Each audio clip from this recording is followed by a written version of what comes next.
আজকে আমাদের ম্যাগনেটিক্সের হচ্ছে সেকেন্ড লেকচার। এই লেকচারটা শেষ হয়ে যাওয়ার পরে আমরা ট্রান্সফরমার সম্পর্কে বেসিক আলোচনা শুরু করব। আমরা ম্যাগনেটিক্স সম্পর্কে করতে গিয়ে প্রথমেই বলছিলাম ম্যাগনেটিক রিভিউ করি গত ক্লাসটা, ম্যাগনেটিক ফিল্ড সম্পর্কে পড়েছিলাম। আচ্ছা, ম্যাগনেটিক ফিল্ড জিনিসটা কি ছিল? ম্যাগনেটিক ফিল্ড এবং ইলেকট্রিক ফিল্ডের মধ্যে পার্থক্যটা কি? স্যার, ম্যাগনেটিক ফিল্ড সাধারণত পরিবর্তনশীল নয়। ইলেকট্রিক ফিল্ড আমি ইচ্ছামতো বাড়াইতে কমাইতে পারি। ম্যাগনেটিক ফিল্ড বাড়ানো কমানো যাবে না?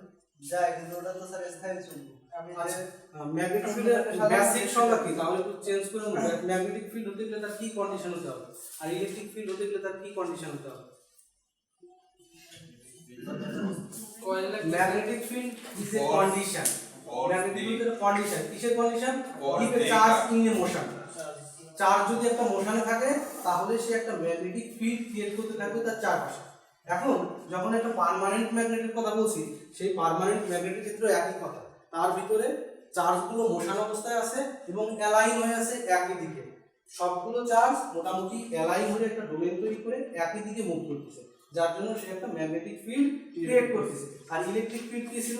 ইলেকট্রিক ফিল্ড ছিল যে একটা পজিটিভ চার্জ একটা নেগেটিভ চার্জ মনোপোল হতে পারে। অর্থাৎ একটা পজিটিভ চার্জ থাকলে সে রেডিয়ালি আউটপুট 90 ডিগ্রিতে সে ইলেকট্রিক ফিল্ডের চারপাশে সরাতে থাকবে, আর যদি নেগেটিভ চার্জ হয় সে 90 ডিগ্রিতে ইনওয়ার্ড ইলেকট্রিক ফিল্ডের ভিতর দিকে টানতে থাকবে, তাই তো? সো ইলেকট্রিক ফিল্ড হবে পজিটিভ থেকে নেগেটিভ। এর জন্য বলা হয় ইলেকট্রিক ফিল্ড হচ্ছে পজিটিভ থেকে নেগেটিভ। এখন যখন ম্যাগনেটিক ফিল্ডের কথা বলছিলাম, magnetic field is a condition if A charge in a motion. যে একটা চার্জ যদি মোশন অবস্থায় থাকে তাহলে সে একটা ম্যাগনেটিক ফিল্ড তৈরি করে। এরপরে বলছিলাম magnetic field line. Magnetic field line কি ছিল? যে ম্যাগনেটিক ফিল্ডের ভিতরে যে লাইন বরাবর ম্যাগনেটটা ক্রিয়া করতেছে সেই লাইনগুলোকে বলছিলাম আমি magnetic field line. Magnetic field line ছিল কেমন? সাউথ থেকে নর্থে, তাই না? নর্থ থেকে সাউথে ম্যাগনেটিক ফিল্ড লাইনগুলো নর্থ থেকে সাউথের দিকে পুরো ভিতর দিয়ে আসতেছে। সো এটা নর্থ থেকে সাউথের দিকে ম্যাগনেটিক ফিল্ড লাইনগুলো আসবে। ওকে, এখন এই যে ম্যাগনেটিক ফিল্ড, তো ফিল্ড পেলাম, ফিল্ড লাইন পেলাম, এরপরে বলছিলাম ম্যাগনেটিক ফ্লাক্স। ম্যাগনেটিক ফ্লাক্সের কথা বলতে গিয়ে আমি বলছিলাম যদি আমি একটা এরিয়া নেই, ওই নির্দিষ্ট এরিয়ার ভিতর দিয়ে কি পরিমাণ ম্যাগনেটিক ফিল্ড লাইন পাস করছে, সেই প্রতিটা ম্যাগনেটিক ফিল্ড লাইন কিছু না কিছু ফ্লাক্সের কন্ট্রিবিউট করবে। এই জন্য ফ্লাক্সের কথা বলার সঙ্গে সঙ্গে আমি বলছিলাম বি ইন্টু এ হচ্ছে ফ্লাক্স। অর্থাৎ ম্যাগনেটিক ফিল্ড লাইন নির্দিষ্ট এরিয়ার ভিতর দিয়ে কি পরিমাণ যাচ্ছে সেটা আমার ম্যাগনেটিক ফ্লাক্সকে নির্দেশ করবে। এখন বলছিলাম যে এরিয়াটা আমি নিয়েছিলাম, এরিয়াটা আমি পারপেন্ডিকুলার নিয়েছিলাম, প্যারালাল নিয়েছিলাম নাকি এই ফিল্ডের সঙ্গে, নাকি আমি স্লাইটলি অ্যাঙ্গুলার? ওকে, মানে যেভাবেই নিয়ে গেলাম তার জন্য আরেকটা টার্ম আমি ইন্ট্রোডিউস করেছিলাম যে cos θ। So φ = BA cos θ। BA কি? Bটা কি? Flux density. Flux density B হচ্ছে flux density. Okay, so φ = B/A আমরা করে লেখা যায় না? B = φ/A। B = φ/A। প্রতি একক এরিয়া কি রকম ফ্লাক্স আছে সেটা হচ্ছে ফ্লাক্স ডেনসিটি। তাহলে ম্যাগনেটিক ফিল্ডের ক্ষেত্রে কোনো মনোপল পাওয়া সম্ভব না, তাই তো? অবশ্যই সে নর্থ সাউথ করলে বিভক্ত হবে। যত ক্ষুদ্র অংশেই ভাঙুন না কেন সেটা কিন্তু নর্থ সাউথ অংশে ভাগ হয়ে যাবে। যেহেতু ম্যাগনেটিক ফ্লাক্সের গল্প আমি করলাম, এরপর আমার কথা ছিল যে আমি যদি একটা ইলেকট্রোম্যাগনেট তৈরি করতে চাই, যেহেতু চার্জিং মোশন একটা পার্মানেন্ট ম্যাগনেট থাকতে পারে, একটা ইলেকট্রোম্যাগনেট থাকতে পারে। এখন আমার টার্গেট হচ্ছে একটা ইলেকট্রোম্যাগনেট, পার্মানেন্ট ম্যাগনেট নিয়ে এরকম কথা বলবো। আচ্ছা, যদি একটা সরু তার হয়, সেই সরু তারের ভিতর দিয়ে যদি কারেন্ট ফ্লো করে মানে চার্জ ফ্লো হচ্ছে, চার্জ ফ্লো হওয়া মানে তার চারপাশে একটা ম্যাগনেটিক ফিল্ড তৈরি হয়ে যাবে। সেই ম্যাগনেটিক ফিল্ডের ডিরেকশনটা নির্ণয় করার জন্য বলছিলাম যে কর্কস্ক্রু রুল। যদি তারটা এদিক থেকে কারেন্টটা এদিকে যায়, সো আমি আমার থাম্বটা রাখবো কারেন্টের দিকে এবং যে আঙুলগুলো থাকবে বাঁকা করে রাখবো হচ্ছে ম্যাগনেটিক ফিল্ডের ডিরেকশন। এটা হচ্ছে কর্কস্ক্রু রুল। সো যেদিকে আঙুল যাবে এদিক দিয়ে ম্যাগনেটিক ফিল্ড ঢুকবে, অপর দিকে ঢুকবে। সো আমি এই যে তারের ভিতর দিয়ে কারেন্ট যাচ্ছে, এর সিলিন্ড্রিক্যাল মানে এরকম সিলিন্ডারের মধ্যে একটা ম্যাগনেটিক ফিল্ড তৈরি করতে করতে সে সামনে যাচ্ছে। প্রতিটা পয়েন্টে, এটা কিন্তু এক পয়েন্ট না, প্রতিটা বিন্দুতে সেরকম ম্যাগনেটিক ফিল্ড তৈরি করে আছে। সো তার যেখানে আছে তার পুরো অংশ জুড়ে একটা ম্যাগনেটিক ফিল্ড তৈরি হয়ে আছে। এই জন্য মিটার ধরলে আমি তারের কারেন্ট রিড করতে পারি। তাহলে যেদিক দিয়ে ঢুকলো সেদিকে হচ্ছে বেরোবে, যেদিক দিয়ে ঢুকলো সেদিকে কি পোল হতে পারে? যেদিক দিয়ে বের হয় সেটা হচ্ছে নর্থ পোল, যেদিক দিয়ে ঢোকে সেটা হচ্ছে সাউথ পোল। আচ্ছা, এখন বললাম যে আমি তো শুধু একটা তারের জন্য ম্যাগনেটিক ফিল্ডের কথা বলছি। এখন তারটাকে যদি একটু স্পাইরাল করে ফেলি, তার জন্য একটা ম্যাগনেটিক ফিল্ডের কথা বলছিলাম যে তারটা যদি আমি এখন একটা এরকম করে ফেলি, যদি কারেন্ট পাস করি, তাহলে দেখা যাবে যে প্রতিটা ইনস্ট্যান্টে একটা ম্যাগনেটিক ফিল্ড তৈরি হবে। এখন এই ক্ষেত্রে সবগুলো ম্যাগনেটিক ফিল্ডের একটা ভেক্টর সাম হয়ে এটা মাঝামাঝি বরাবর একটা শক্তিশালী ম্যাগনেটিক ফিল্ড পাওয়া যায়। এখন একটা তারের কেসের জন্য একটা ম্যাগনেটিক ফিল্ড পেলাম। এখন এইরকম তারের কুণ্ডলী যদি আমি অনেকগুলো নেই, প্রত্যেকটার জন্য একটা করে ম্যাগনেটিক ফিল্ড পাবো, এবং সবগুলো যেহেতু একই দিকে, সবগুলোর ভেক্টর সাম হিসেবে আমি একটা ম্যাগনেটিক ফিল্ড পাবো, বড় একটা চুম্বক ক্ষেত্র পাবো। ওকে, বড় একটা চুম্বক ক্ষেত্র। এইটাকে বলতেছিলাম আমি সলিনয়েড। তাই তো? আর যদি এর ভিতরে কোর থাকতো সেটাকে আমি সলিনয়েড না বলে অন্য কিছু বলবো, তাই না? যদি শূন্য স্থান থাকে, কোর বাদে শূন্য স্থান থাকে। এখন আমি পেলাম একটা ইলেকট্রোম্যাগনেট আমি বানানো শিখলাম, যে একটা ইলেকট্রোম্যাগনেট কিভাবে, মানে ইলেকট্রিসিটি পাস করে একটা ম্যাগনেট বানানো হয়, সেটাকে বলি আমি ইলেকট্রোম্যাগনেট। সো আমি একটু কায়দা করে সেই ইলেকট্রোম্যাগনেট বানাই দেবো। এখন এই ইলেকট্রোম্যাগনেট বানানোর পরে সে আরেকটা জিনিস করতে চাচ্ছে, যে ইলেকট্রোম্যাগনেট ইউজ করে একটা মোটর তৈরি করতে চাই। হ্যাঁ, সে মোটরের কনসেপ্টে বলছে যে আমি যদি একটা তার রাখি, a conductor inside A magnetic field experience A force, এটা হচ্ছে একটা ডেমনস্ট্রেশনে পাওয়া গেছে যে যদি একটা কন্ডাক্টর একটা ম্যাগনেটিক ফিল্ডের ভিতরে থাকে, সে একটা ফোর্স এক্সপেরিয়েন্স করে। এই ফোর্সের ডিরেকশনটা কোন দিকে হবে সেটা বের করার জন্য বলছিলাম Fleming's left hand rule. Fleming's left hand rule এরকম ছিল, তাই না? ফ্লেমিংস লেফট হ্যান্ড রুলের এটা কোনটা কি ছিল? Force field current. এটা হচ্ছে কারেন্ট, এটা হচ্ছে ফিল্ড, এটা হচ্ছে ফোর্স। সো এটা কেমন ছিল? এখানে যদি নর্থ পোল হয়, এখানে যদি সাউথ পোল হয়, তাহলে ফিল্ডগুলো এদিক দিয়ে এদিকে ঢুকবে, তাই না? না স্যার, হ্যাঁ এদিকে ঢুকবে, তাই না? আচ্ছা, এটা মাথায় রাখবেন, কারণ অধিকাংশ সময় ভুলে যেতে হবে। সো মাথায় রাখবেন এদিকে ঢুকবে। সো নর্থ থেকে সাউথ, সো আমি কারেন্টের ডিরেকশন, একটা কারেন্ট ক্যারিং কন্ডাক্টর ইনসাইড এ ম্যাগনেটিক ফিল্ড আমি রাখলাম। এই ফোর্সের ডিরেকশনের জন্য বলছিলাম যে থাম্বটা এইভাবে রাখবেন, কারেন্টের ডিরেকশন ফোর্সটা হবে, আর যদি কারেন্টের ডিরেকশনটা উল্টায় দেই, ফোর্সটা হবে ভিতরে। ওকে, এটা বোঝা গেল। এখন বলছিলাম এই ফোর্সের মান নির্দিষ্ট, এই ফোর্সের মান নির্দিষ্ট হবে কিসের উপরে? F = B আর L sin θ। এই sin θ হচ্ছে এই ফিল্ডটা RRE কিভাবে আসে, পারপেন্ডিকুলার আছে, RRE আছে নাকি স্লাইটলি অ্যাঙ্গেল আছে। আর B হচ্ছে ম্যাগনেটিক ফ্লাক্স ডেনসিটি, I হচ্ছে কারেন্ট কিসের ভিতর দিয়ে, কারেন্ট কন্ডাক্টরের ভিতর দিয়ে কারেন্ট, আর L হচ্ছে কন্ডাক্টরের লেন্থ, কন্ডাক্টর যে কতটা। আচ্ছা, আর এরপরে বলছিলাম যে যেহেতু আমি একটা ফোর্স পাচ্ছি একটা ম্যাগনেটিক ফিল্ডের তারের ভিতরে, তাহলে এখন আমি দেখব ম্যাগনেটিক সার্কিটের কথা। ম্যাগনেটিক সার্কিটের ক্ষেত্রে আমি ইলেকট্রিক্যাল সার্কিটের একটা উদাহরণ দিয়েছিলাম, যে ইলেকট্রিক্যাল সার্কিট হচ্ছে কারেন্ট চলাচলের জন্য একটা সম্পূর্ণ পথই হচ্ছে ইলেকট্রিক্যাল সার্কিট, আর ম্যাগনেটিক সার্কিট হচ্ছে ফ্লাক্স চলাচলের জন্য একটা সম্পূর্ণ পথই হচ্ছে ম্যাগনেটিক সার্কিট। হ্যাঁ, ম্যাগনেটিক সার্কিটে যে রেজিস্ট্যান্সের মতো কাজ করে তার নাম হচ্ছে রিলাক্ট্যান্স, আর ইলেকট্রিক্যাল সার্কিটে যে রেজিস্ট্যান্সের মতো কাজ করে সেটা হচ্ছে রেজিস্ট্যান্স। রিলাক্ট্যান্স হচ্ছে ফ্লাক্স চলাচলকে বাধা দিবে, আর রেজিস্ট্যান্স হচ্ছে কারেন্ট চলাচলকে বাধা দিবে, তাই তো? এই তো ছিল। এখন ইলেকট্রিক্যাল সার্কিটে যে কারেন্টটা ফ্লো হবে সেটা হচ্ছে ইলেকট্রোমোটিভ ফোর্সের জন্য, তাই তো? আর ম্যাগনেটিক সার্কিটে ম্যাগনেটোমোটিভ ফোর্স এটা হচ্ছে MMF। ম্যাগনেটোমোটিভ ফোর্সের ইকুয়েশন ছিল কি পরিমাণ ট্রান্স সংখ্যা আছে এবং ওই ট্রান্সের ভিতর দিয়ে কি পরিমাণ কারেন্ট আমি পাস করতেছি, এই দুটোর উপর নির্ভর করবে যে ফ্লাক্সটা সে প্রডিউস করছে, magnetomotive force.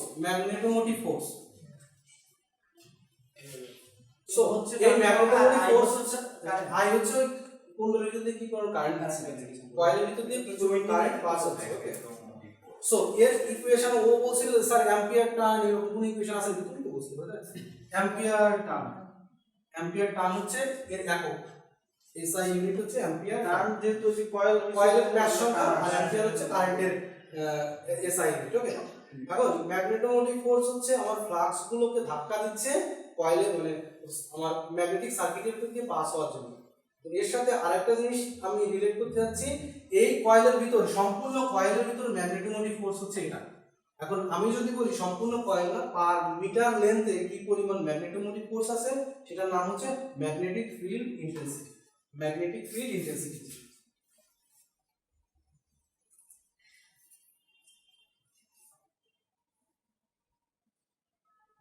Magnetic field intensity এটা হচ্ছে NI ডিভাইডেড বাই M অথবা MM divided by M per metre লেন্থে কি পরিমাণ ম্যাগনেটোমোটিভ ফোর্স কাজ করছে এটাকে বলা হচ্ছে ম্যাগনেটিক ফিল্ড ইন্টেন্সিটি। এই ম্যাগনেটিক ফিল্ড ইন্টেন্সিটি পড়ানোর জন্য আমার একটা কারণ আছে। ওকে ক্লাস বলালে বুঝবো স্যার এটা কি বললাম? ওটা M হচ্ছে লেন্থ, পার মিটারে কি পরিমাণ সে ম্যাগনেটিক ফিল্ড মানে ম্যাগনেটোমোটিভ ফোর্স তৈরি করছে। আর এটা হচ্ছে ম্যাগনেটোমোটিভ ফোর্স হচ্ছে সম্পূর্ণ কয়েলের জন্য, আর ম্যাগনেটিক ফিল্ড ইন্টেন্সিটি পার লেন্থের জন্য।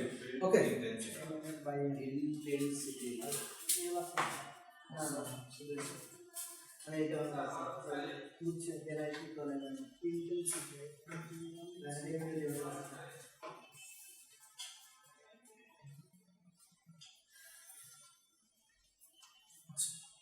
এখন আমি তো ইলেকট্রোম্যাগনেটের কথা বারবার বলছি, আমি একটা কয়েল বানালাম,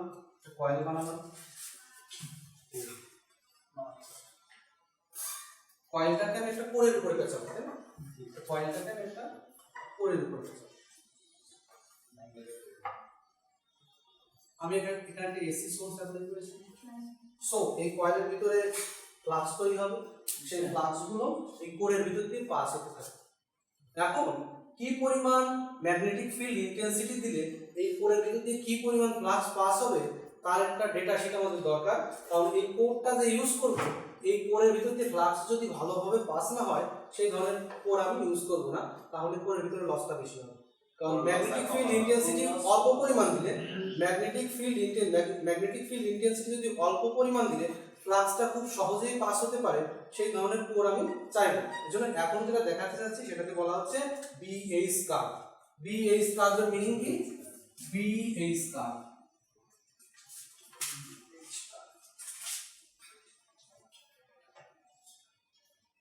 BH কার্ভের ফুল মিনিং কি হতে পারে? B হচ্ছে ফ্লাক্স ডেনসিটি, H হচ্ছে magnetic field intensity.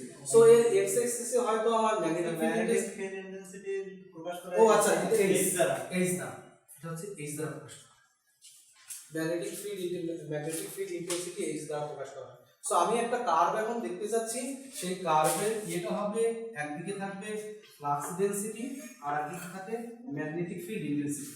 Flux density আর হচ্ছে magnetic field intensity. Okay flux density এইটা কেন আমার জানা প্রয়োজন, তার কারণটা হচ্ছে আগে একটু বুঝতে হবে। হ্যাঁ, সেটা বোঝানোর জন্য কি বললাম যে এই ম্যাগনেটিক ফিল্ড ইন্টেন্সিটি প্রডিউস করছে কে? আমার এই কয়েলটা ম্যাগনেটিক ফিল্ড ইন্টেন্সিটি প্রডিউস করলো। এবং যখন কয়েলটা ম্যাগনেটিক ফিল্ড ইন্টেন্সিটি প্রডিউস করে ফ্লাক্সগুলোকে পাস করছে, সেই ফ্লাক্সগুলোকে আমার অন্য কয়েলের সঙ্গে লিংক আপ করতে হবে। লিংক আপ করার জন্য একটা কোর ইউজ করছে। সেই কোরটা কি কতটুকু ম্যাগনেটাইজ হচ্ছে, ফ্লাক্স পাস করলে তো কোরটা ম্যাগনেটাইজ হবে। পাস করা মানে তো ফ্লাক্স যদি সে পাস করতে পারে সে ম্যাগনেটের মতো বিহেভ করবে।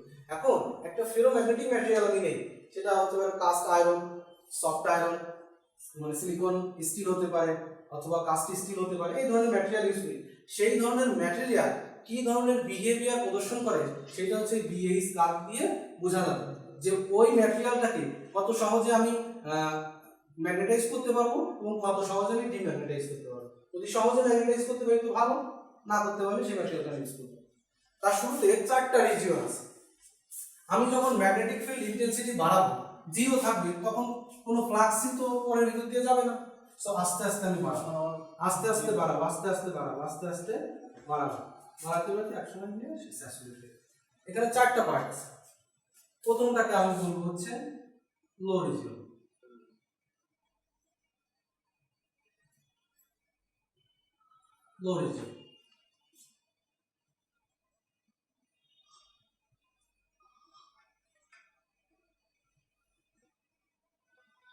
লিনিয়ার রিজন অথবা মিডিয়াম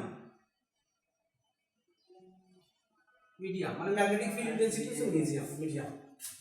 আর এই পার্টটাকে আমি বলবো হচ্ছে হাই রিজন অথবা কে নি রিজন। নি রিজন আর এটা হচ্ছে very high very high of দি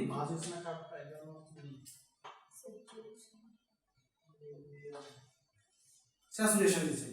এই চারটা ভাগে এই কার্ভটাকে ভাগ করা হয়।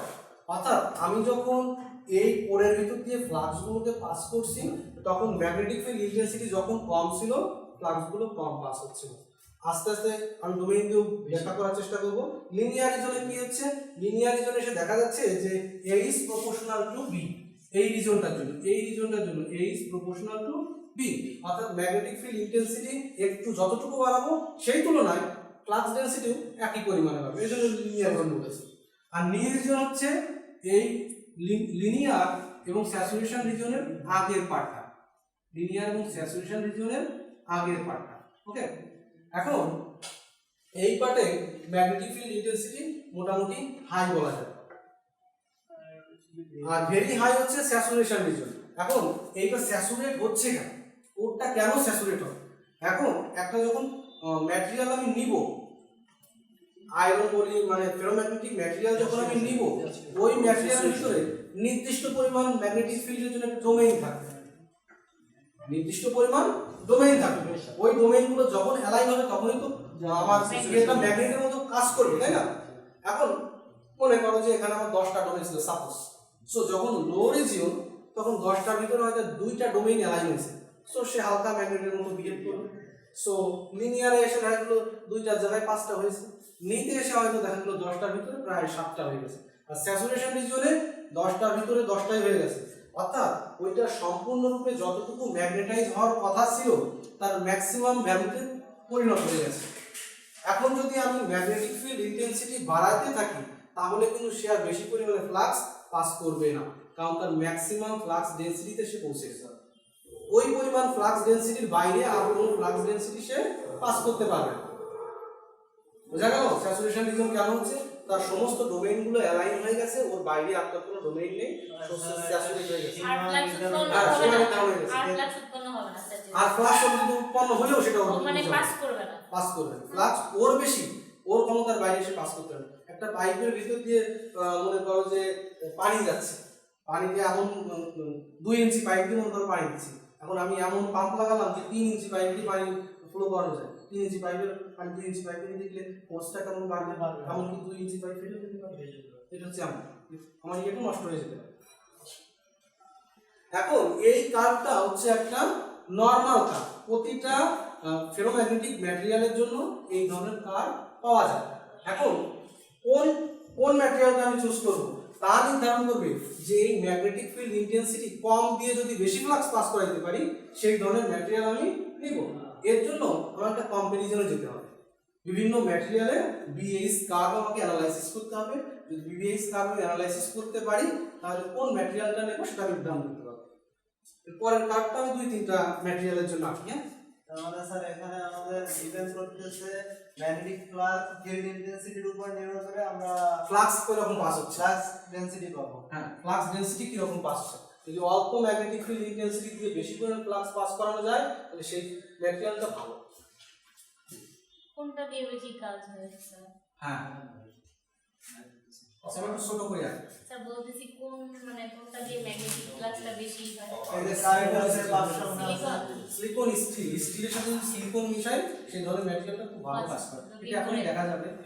সো আমি একটা যদি সব আয়রন নেই বা কাস্ট আয়রনের কথা বলি সে দেখাবে এই ধরনের একটা বিহেভিয়ার, এটা হচ্ছে কাস্ট আয়রন। কাস্ট আয়রন, ওকে, এটা হচ্ছে কাস্ট স্টিল। হ্যাঁ, স্টিল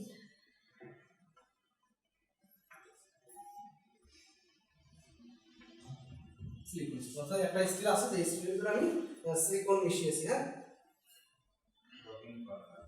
সিলিকন স্টিল অথবা শীট স্টিল, শীট একটা শিখতে এই হবে, এটাকে শীট স্টিল বলে। শীট স্টিল, কাস্ট স্টিল আর শীট স্টিল সম্পর্ক। সো এই তিনটা ম্যাটেরিয়ালের ভিতরে কোন ম্যাটেরিয়ালটা আমি চুজ করব? তাহলে শীটস এর উপরে শীট স্টিল, কারণ এখানে কাস্ট আয়রনের ক্ষেত্রে দেখা যাচ্ছে যে ম্যাগনেটিক ফিল্ড ইন্টেন্সিটির সঙ্গে ফ্লাক্স ডেনসিটিটা লিনিয়ারলি পরিবর্তন হচ্ছে, কিন্তু লিনিয়ারলি পরিবর্তন হলেও ফ্লাক্স ডেনসিটির মান খুব বেশি নিতে পারতেছে না, সর্বোচ্চ মানটা পাচ্ছি। কিন্তু সর্বোচ্চ মান আমি শীট স্টিলের ক্ষেত্রে দেখা যাচ্ছে যে অল্প পরিমাণ ম্যাগনেটিক ফিল্ড ইন্টেন্সিটি প্রোভাইড করলে সে এমন একটা পথ তৈরি করে যে পথ দিয়ে হাই ফ্লাক্স ডেনসিটি পাস করতে পারবে। ওকে, সো বিএস কার্ভ কি, বিএস কার্ভের সিগনিফিকেন্স কি, কেন প্রয়োজন, এই জিনিসগুলো বোঝা গেছে। জি স্যার। এখন কথা হচ্ছে একটা ফেরোম্যাগনেটিক ম্যাটেরিয়ালকে যখন আমি একটা ম্যাগনেটে পরিণত করব তখন সে প্রথমত অবস্থায় এই ধরনের একটা কার্ভ ফলো করবে, তাই তো? আগে একটু উদাহরণ দিয়ে নেই, একটা ম্যাগনেটের সঙ্গে একটা লোহাকে ঘষে যদি আমি লোহাটাকে ছেড়ে দিই, অর্থাৎ ম্যাগনেট যদি সোর্স ধরি, সোর্সটাকে সরাই ফেলি, তাহলে ওই লোহাটা কিন্তু ম্যাগনেটের মতো বিহেভ করে। ওর ভিতরে কিন্তু ম্যাগনেট থাকার কথা না, ওর ভিতরে কিন্তু ম্যাগনেট থাকার কথা না, তবে সোর্স আমি সরিয়ে নিয়েছি, তারপরে সে ম্যাগনেট হয়ে আছে। এটাকে বলে রেসিডুয়াল ম্যাগনেটিজম, অর্থাৎ আমি সোর্স সরিয়ে নেওয়ার পরেও যে ম্যাগনেটিজমটা থাকছে সেটা রেসিডুয়াল ম্যাগনেটিজম, এবং এই রেসিডুয়াল ম্যাগনেটিজমের জন্য যে সমস্যাটা ধরা দিবে সেটা হচ্ছে hysteresis loss and hysteresis loss. সেই জিনিসটা আমি এখন একটু বোঝানোর চেষ্টা করি। এটা কি, যে ম্যাগনেট যেখানে থাকার কথা না সেখানে ম্যাগনেট থাকে। নরমালি এই কার্ভটা যখন ম্যাগনেটিক ফিল্ড ইন্টেন্সিটি বাড়াচ্ছি তখন সে ম্যাগনেটিক ফ্লাক্সটাকে বাড়াইলো, কিন্তু ফিল্ড ইন্টেন্সিটি কমাই দিলে সে এই পথ দিয়ে তো ফেরত আসবে, এই পথ দিয়ে সে যদি ফেরত না আসে তাহলে একটা সমস্যা দেখা দিবে, ওই সমস্যাটাকে আমরা বলতেছি hysteresis loss.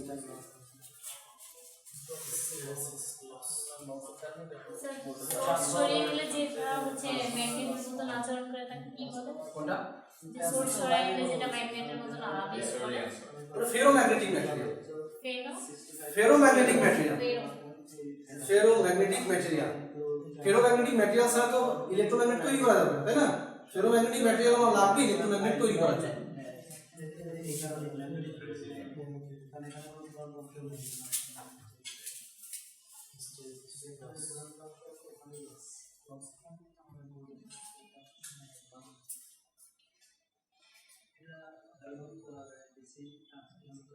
So positive magnetic field intensity এবারে থাকবে হচ্ছে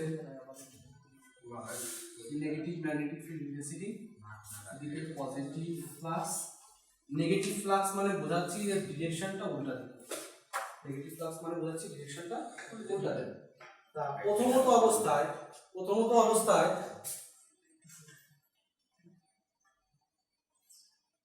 অবস্থায় যখন একটা ফেরোম্যাগনেটিক ম্যাটেরিয়ালকে ম্যাগনেটাইজ করবো সে কোন ধরনের কার্ভ ফলো করবে? সে এখান থেকে শুরু করে এরকম যাবে, এরকম অনেকটা এরকম থাকবে। এটা বেশি স্টেপ হয়ে গেছে এখানে, আকারটা সুন্দর হবে, মিডলে যাবে না? আকার একটু দক্ষ না। আচ্ছা, এটা হচ্ছে আমার একটা ফেরোম্যাগনেটিক ম্যাটেরিয়ালের বিএস কার্ভ। এখন এই ফেরোম্যাগনেটিক ম্যাটেরিয়াল থেকে আমি সোর্সটাকে আস্তে আস্তে সরাই নেওয়ার চেষ্টা করতেছি, অর্থাৎ ম্যাগনেটিক ফিল্ড ইন্টেন্সিটি সরাই নেওয়ার চেষ্টা করতেছি। সে তো এই লাইন দিয়ে আবার ফেরত আসবে, কিন্তু ভদ্রলোক এই লাইনে ফেরত আসে না, সে এখান দিয়ে ঘুরে এখানে 0 বিপরীত এ এদিকে আসবে বি। এই 0 পয়েন্টে আমার ম্যাগনেটিক ফিল্ড ইন্টেন্সিটি তো 0, মানে সোর্সটাকে আমি এখন আরেকটা অফ করে দিয়েছি। এখন তো আমার ম্যাগনেটিক ফ্লাক্স থাকার কথা না কোরের ভিতরে, তাও থাকছে। এইটার জন্য যেটা হচ্ছে সেটা হচ্ছে রেসিডুয়াল ম্যাগনেটিজমটা ওই কোরের ভিতরে পাওয়া যাচ্ছে। এখন এই রেসিডুয়াল ম্যাগনেটিজমটা যদি সরাইতে হয় আমার নেগেটিভ দিকে ম্যাগনেটিক ফিল্ড ইন্টেন্সিটি বাড়াইতে হবে। অর্থাৎ এটা কেমন ছিল আগে জানতে হবে। সাইন ওয়েভের কথায় আসে, সাইন ওয়েভে যখন 0 তখন এই পয়েন্টটা এই জায়গায় ছিল, তাই তো? 0 থেকে শুরু করে সে ম্যাক্সিমামে গেল, এটা হচ্ছে তার ম্যাক্সিমাম ভ্যালু। এখন তো এই ম্যাক্সিমাম থেকে আমি ডিক্রিজ করলে এখানে যখন আগে ছিল এই আগের পয়েন্টে সে ফেরত আসবে, সে আসে নাই, সে আসছে এই পয়েন্টে। ওখান দিয়ে ঘুরে যখন 0 হয়েছে কারেন্টের ভ্যালুটা, তখন সে এইখানটায় আসার কথা না, এসে সে বিতে আসে। রেসিডুয়াল ম্যাগনেটিজমটা জিরো হওয়ার কথা। আমি সোর্স তো সরিয়ে নিয়ে জিরো বানিয়ে ফেলেছি, এখন তো জিরো হবে, হয়নি। না হওয়ার ফলে নেগেটিভ সাইকেল যখন শুরু হবে, নেগেটিভ সাইকেলের একটা অংশ এই রেসিডুয়াল ম্যাগনেটিজমটাকে দূর করার জন্য কাজে লাগে। So magnetic field intensity negative দিকে কাজে লাগে, এটা হচ্ছে বি সি পয়েন্ট। এক্সট্রা যে ম্যাগনেটিজমটা ছিল সেটা এখন জিরো হয়ে গেল, কারণ কি নেগেটিভ দিকে একটা ফোর্স অ্যাপ্লাই করেছে, সেই ফোর্সটার নাম হচ্ছে কোহেসিভ ফোর্স।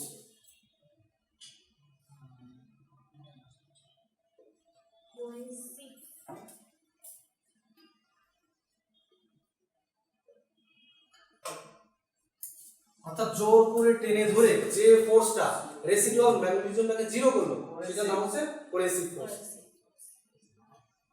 আমি কি করেছি, জোর করে টেনে ধরে তাকে জিরো বানিয়ে দিয়েছি, তাই না? নরমালি সে জিরো হচ্ছিল না, ওই যে ছিল এক্সট্রা একটা ম্যাগনেটিজম। এখন যদি নেগেটিভ দিকে আবার ফিল্ড ইন্টেন্সিটি বাড়াই, কেন বাড়াচ্ছি?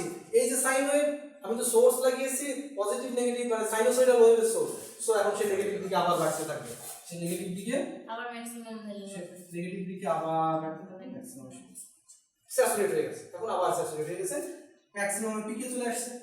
এটা হচ্ছে স্যাচুরেশন ডিসেন্টের ম্যাক্সিমামের পিক। এখান থেকে সে যখন আবার আমার প্রথম সাইকেল শুরু হবে,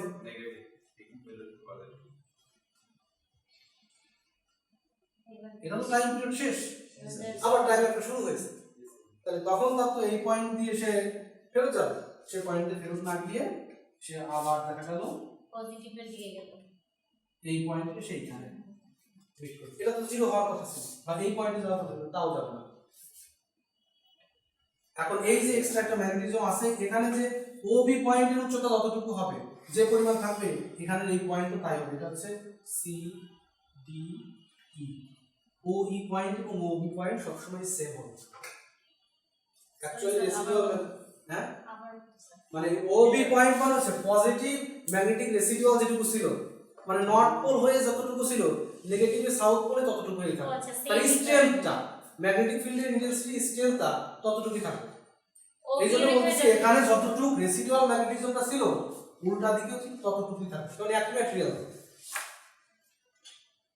এখন এইটাকে জিরো বানাইতে গেলে পজিটিভ দিকে আবার ম্যাগনেটিক ফিল্ড ইন্টেন্সিটি প্রোভাইড করতে হবে, সো সেটাকেও আমি একটা কোহেসিভ ফোর্স হিসেবে ট্রিট করব। এখান থেকে সে জিরো করলাম, জিরো করলাম, এই যে কোহেসিভ ফোর্স, এই কথাটা এখানে চলে আসবে, এই দুটোটার মানে অবশ্যই, হ্যাঁ, এই দুটোটার মান অবশ্যই, এই দুটোটার মান একই, পজিটিভ নেগেটিভ একই। এখন আবার যদি পজিটিভ সাইকেল বাড়তে থাকে, আবার সেম হবে, স্যাচুরেশন মানে অনেকটা এই ধরনের ফলো করবে। তোমার আঁকাটা সুন্দর হয়নি, কিন্তু মোটামুটি এই ধরনের কাজই সে ফলো করতে পারে। তাহলে আমার লসটা কোন কোন জায়গায় হচ্ছে? লসটা হচ্ছে O C E F F, so C F equal to O C plus O F, এই দুইটা হচ্ছে আমার লস। এই দুইটা লস আমার এক্সট্রা তো কোহেসিভ ফোর্স ইউজ করতে হয়েছে, সেই কোহেসিভ ফোর্স তো magnetic field intensity, actually magnetic field intensity পাইতে গেলে আমার কারেন্ট ইউজ করতে হয়েছে না, সেই কারেন্টটা হিট আকারে লস হয়ে যাবে। এইটা হচ্ছে হিস্টেসিস লস। হিস্টেসিস লুপ যত বড় হবে হিস্টেসিস লসটাও তত বেশি হবে, কারণ কোহেসিভ ফোর্স বেশি লাগবে। কারণ এই পয়েন্টটা যদি এখানে না থেকে এখানে থাকতো, তাহলে হয়তো এই পয়েন্টটা এখানে যেত, আর কম হইতো, তখন কোহেসিভ ফোর্সের মান কম হতো, সো কারেন্টের পরিমাণ কম লাগতো, সো লসটাও কম। সো এই যে একটা ফেরোম্যাগনেটিক ম্যাটেরিয়ালকে ম্যাগনেটাইজ করা এবং ডিম্যাগনেটাইজ করা, তারপরে ওটা দিকে ম্যাগনেটাইজ করা, এইটা যে এই পাথ ফলো করার কথা ছিল সেটা ফলো করে নাই, সে একটা লুপ ফলো করছে, সেই লুপটাকে বলা হচ্ছে হিস্টেসিস লুপ। হিস্টেসিস লুপ, এই হিস্টেসিস লুপের উইথ যত বেশি বা কম হবে তার উপর নির্ভর করবে হিস্টেসিস লস। কারণ হিস্টেসিস লস হচ্ছে কোহেসিভ ফোর্স, কোহেসিভ ফোর্সের জন্য আমার কারেন্টের কাজে লাগতেছে, সো কারেন্ট একটু কম বেশি হচ্ছে, আর এই কারেন্ট কম বেশির জন্য একটা লস হচ্ছে হিট আকারে বাইরে রেডিয়েট করতেছে কোরের ভিতরে। বোঝা গেল? তাহলে টোটাল কার্ভটা এখন কি বলা যায়? হিস্টেসিস লুপ, হিস্টেসিস কার্ভ, হিস্টেসিস কার্ভ, এটা ম্যাগনেটিক, এটার নাম হচ্ছে, নামটা লিখে দেই, জিনিসটা বলা আছে না? ইস এফেক্ট, মানে প্লাস হয়ে এত ঝামেলা, এটা আবার জিরো করতে গিয়ে ঝামেলা। ম্যাগনেটাইজার ডিম্যাগনেটাইজ করতে করতে হ্যাঁ। দিন চলে যায় পরে আর ওয়েল্ডিং করবো কখন স্যার? তাহলে তো ম্যাগনেটিক ফ্লাক্সের ঝামেলা।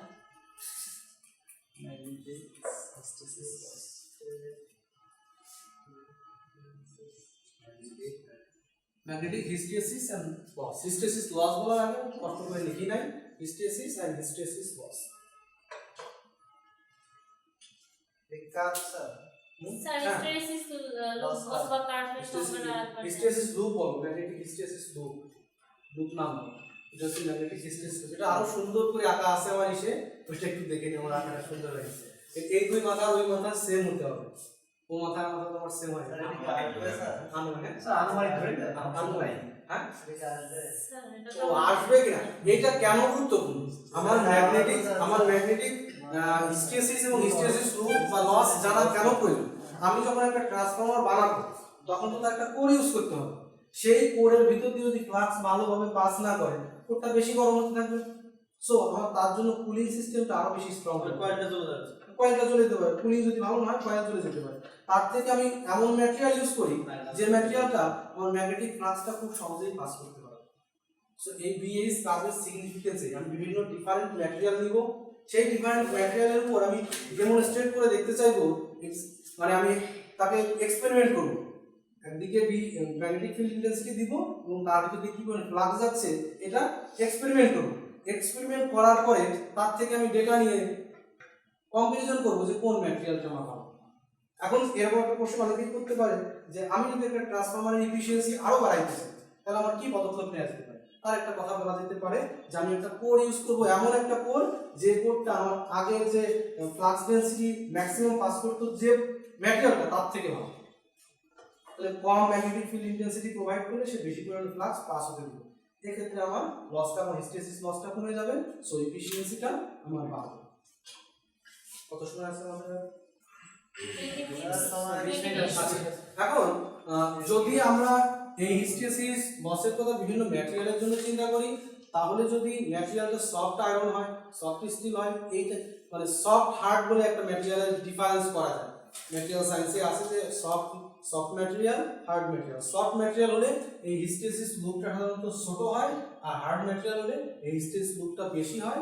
লুপ যত বড় হবে এই উইডথটা যত বড় হতে থাকবে। সফট ম্যাটেরিয়ালের জন্য এই লুপটা হয়তো এতটুকু, হার্ড ম্যাটেরিয়ালের জন্য এই লুপটা হয়তো আরো বড়। সো আমরা এমন ম্যাটেরিয়াল চুজ করব যার এই হিস্টেসিস লুপটা ছোট হয়। এটার জন্য আমরা সফট ম্যাটেরিয়াল, সফট আয়রন কি আইডেন্টিফিকেশন করব? কোনটা? CF total hysteresis loss coercive force, total coercive force কতটুকু লাগতেছে? একটা হচ্ছে পজিটিভ দিকে দিচ্ছি আর একটা হচ্ছে নেগেটিভ দিকে দিচ্ছি, দুই ক্ষেত্রেই তোমার লস হচ্ছে, সো দুইটা যোগ হবে। মানে স্যার এটা কোরেসিভ ফোর্স। হ্যাঁ, টোটাল কোরেসিভ ফোর্স কতটুকু লাগতেছে? Total magnetic field intensity, total magnetic field intensity ব্যবহার হচ্ছে এই এটাকে বলতেছি কি রেসিডুয়াল ম্যাগনেটিজমটা দূর করার জন্য। আর ওসিটা স্যার? ওসিটা হচ্ছে এখান থেকে লস এতটুকু মানে যেটা নেগেটিভ দিকে, আর ও এটা হচ্ছে পজিটিভ দিকে। ওসি না জিরো সি স্যার? ওসি ও যেহেতু ও এ বি সি দিছে দিলে ও দিছে, বুঝা গেল জিনিসটা? সো এটা ছিল আমাদের ট্রান্সফরমার শুরু করার আগে ম্যাগনেটিক্স পড়ানোর লাস্ট ধাপ। তার মানে স্যার আমি কোডটা এখান সম্পর্কে থেকে নির্ণয় করলাম টোটাল আমি কোরেসিভ ফোর্স কতটুকু দিয়েছি? হ্যাঁ, টোটাল কোরেসিভ কতটুকু দিয়েছি? ওসি যোগ ওয়েভ। ওয়েভ। এই কোরেসিভ ফোর্সই আমরা নির্ধারণ করবে যে ওই কোরের ভিতর দিয়ে কি পরিমাণ লস হতে থাকে। এই জন্য এই লেন্থটা আমার দরকার। এই জন্য বলতেছি হিস্টেসিস ম্যাথে সহজ স্যার। না, এটা খুবই গুরুত্বপূর্ণ, এটা খুবই গুরুত্বপূর্ণ, কারণ আমি এই হিস্টেসিস লুপ সম্পর্কে ধারণা না থাকলে ট্রান্সফরমারের কোড সম্পর্কে ধারণা থাকবে না। কোন কোডটা ভালো কোন কোডটা খারাপ এই বিএস কাপ সম্পর্কে না জানলে আমি কিন্তু বুঝতে পারবো না। ম্যাথের দরকার নেই, ম্যাথের কি এটা যদি আমি না বুঝি ম্যাথ জেনে কি করব? এইটা সিগনিফিকেন্স না বুঝে যদি ম্যাথ আমি পাই কোনো লাভ আছে? কোনো লাভ নেই। সো এই জিনিসগুলো কিন্তু এক্সপ্লেইন করা পারতে হবে। তাহলে তো ট্রান্সফরমারের কোডটাই মোস্ট ইম্পর্টেন্ট, মানে কি টাইপের ট্রান্সফরমারের কোড ট্রান্সফরমারের সবকিছু ইম্পর্টেন্ট, যা আছে সবকিছু ইম্পর্টেন্ট, কিন্তু কোডটা হচ্ছে তার একটা পার্ট, যে পার্ট তার এফিসিয়েন্সি নির্ধারণ করতে পারে। সো কোড সম্পর্কে আমার জানতে হবে। এই যে ট্রান্সফরমার বা ইন্ডাকশন মোটর সব হচ্ছে ম্যাগনেটিক্সের ফোকাস করে। এই জন্য আমি ম্যাগনেটিক্স সম্পর্কে একটা বেসিক ধারণা দিয়েছিলাম, ফ্লাক্স কি, ফিল্ড কি, হিস্টেসিস লুপ কি, এই সমস্ত কিছু বেসিক ছিল, ধারণাটা দিলাম। আগামী ক্লাস থেকে আমরা ট্রান্সফরমার শুরু করব, ট্রান্সফরমার ইন্ট্রোডাকশন থেকে শুরু করব।